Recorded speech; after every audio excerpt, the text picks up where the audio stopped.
ओ गरीब नवाज, इसने मुझे बताया कि तेरे जानवर रोजाना मेरी खेतों में घुस जाते हैं और मेरी फसल तबाह कर देते हैं। चौधरी साहब, मैं काम के सिलसिले में शहर गया हुआ था, बस आइंदा ऐसी गलती नहीं होगी। ओए बस, तुझे पहले भी 1000 दफा समझाया है, हर दफा कोई ना कोई नया बहाना लगा के जान छुड़ा जाता है तू। और नहीं चौधरी साहब, मैं कोई बहाना बनाकर नहीं आया। आप बेशक अकरम से पूछ लें, वो भी मेरे साथ गया था शहर। और मुझे किसी से पूछने की कोई जरूरत नहीं है। मैंने तुझे यहाँ इसलिए बुलाया है ताकि तुझे खबर हो कि तेरे जानवर मेरे कब्जे में हैं। तू कहीं और ना ढूंढता फिरे। क्या मेरे जानवर आपके कब्जे में है? चौधरी साहब, ऐसा जुल्म ना करें, मैं गरीब बंदा हूँ। और बेशक जानवर तेरे हैं, लेकिन फसलें तो मेरी बर्बाद करते हैं। तुझे इस बात का इल्म होना चाहिए कि इस इलाके का चौधरी मैं हूँ, मैं। जी जी चौधरी साहब, मुझे पता है। आप मेहरबानी करके मेरे जानवर वापस कर दें। मैं वादा करता हूँ आइंदा मेरे जानवर आपके खेतों में नहीं आएंगे। और मेरा दिल जब करेगा खोल दूंगा तेरे जानवर। मुझे तंग ना कर, अब जा यहाँ से। चौधरी साहब, कुछ दिनों बाद मेरी बेटी की शादी है और जो जानवर आपके पास बंधे हुए हैं उनमें से एक भैंस का सौदा मैंने मलिक रिजवान से किया है। और अगर आप मेरे जानवर वापस नहीं लौटाएंगे तो मेरी बेटी की शादी कैसे होगी? और तेरी बेटी की शादी की जिम्मेदारी मेरी नहीं है। जब तेरे जानवर मेरी लाखों की फसल का नुकसान कर रहे थे, वो नजर नहीं आया तुझे? चौधरी साहब, मैं बहुत मजबूर हूँ, आप मेहरबानी करें, अल्लाह आपको खुश रखेगा। और मेरा दिमाग खराब ना कर, चला जा यहाँ से। ये ना हो कि तेरे जानवरों के साथ साथ तुझे भी बांध दूं। बेवकूफ कहीं का।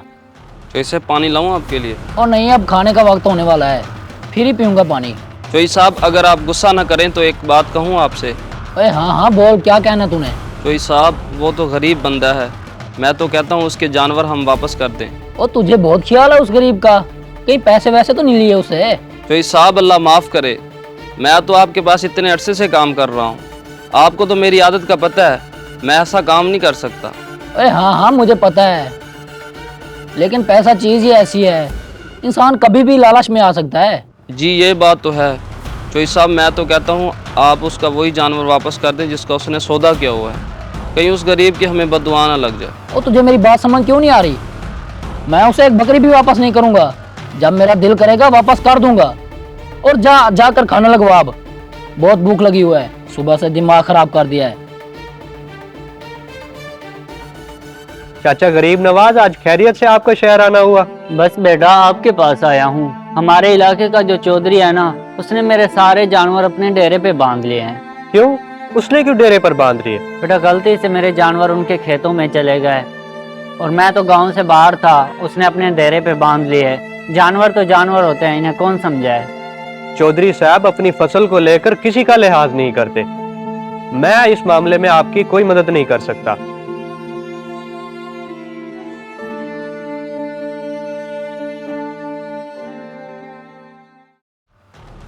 और मुंशी, थोड़ा इनका ख्याल रखा कर, बड़ी मेहनत से बनाया है मैंने।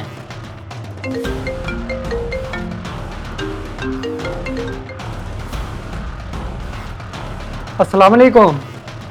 चौधरी बिलाल साहब बात कर रहे हैं? ओ कौन बात कर रहे हो आप? मैं जिन्ना अस्पताल से डॉक्टर शान अली बात कर रहा हूँ। आपके बेटे अदनान का एक्सीडेंट हो गया, आप जल्दी से आ जाएं। क्या? ये क्या कह रहे हैं आप? कैसे हुआ एक्सीडेंट मेरे बेटे का? आप वक्त ज़ाया ना करें, जल्दी से इधर पहुँचें। बाकी बात आपको इधर पहुँचने पर बता दूंगा। अच्छा अच्छा, मैं अभी आता हूँ, आप मेरे बेटे का ख्याल रखिएगा। चोई साहब, अभी भी टाइम है, आप उस गरीब के जानवर वापस कर दें। मुंशी, तू बिल्कुल ठीक कह रहा है, क्योंकि अल्लाह की लाठी बेआवाज है। हम आते ही उसके जानवर वापस कर देंगे। चल जाकर गाड़ी निकाल। इस वीडियो को सदका इजारा समझकर ज़रूर शेयर कीजिएगा, हो सकता है आपकी वजह से किसी की इस्लाह हो जाए।